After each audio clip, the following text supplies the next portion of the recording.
We've talked about your opposition to the gas tax this year, but another issue that's come up in relation to the transportation package is the use of bonding and your concerns about that. Could you explain that?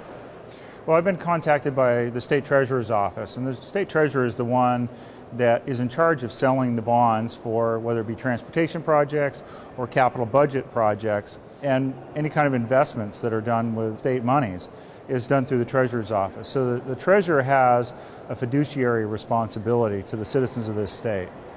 And he came to me and to other members of the legislature with some concerns about what's happening with our bond ratios. And investors want to see a ratio of 2 to 1, which means you have twice as much money coming in revenue as what you've bonded against.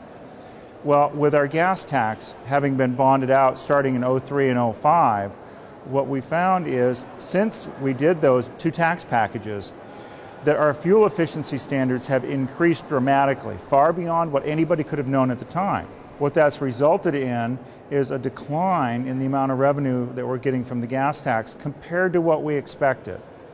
That's going to bring us down below that critical 2 to 1 ratio. That puts a lot of concerns in the minds of investors who would be buying bonds and providing us with the money that we need to build the projects now. If we go out with a transportation package that bonds more than 50% of the revenue coming in, then we end up making this problem even worse than it is today. And so that's one of the concerns that we have, or that I have, moving forward with the transportation package. We need to be careful how we put that package together if one goes out. You spend a lot of time in the legislature voting on bills in committee and on the House floor, but you also devote a lot of your time to constituent services. Can you talk about some of the ways you and your office are able to assist 20th District residents? Well, there's a number of things that we do. We have issues come up all the time. Some of them are issues that we can deal with from a legislative standpoint, where we can run a bill, run an amendment to a bill, or do something like that to solve a problem going forward. But sometimes they have a problem right now with one of our state agencies. It could be DOT, could be WDFW, could be DNR, any of the various state agencies.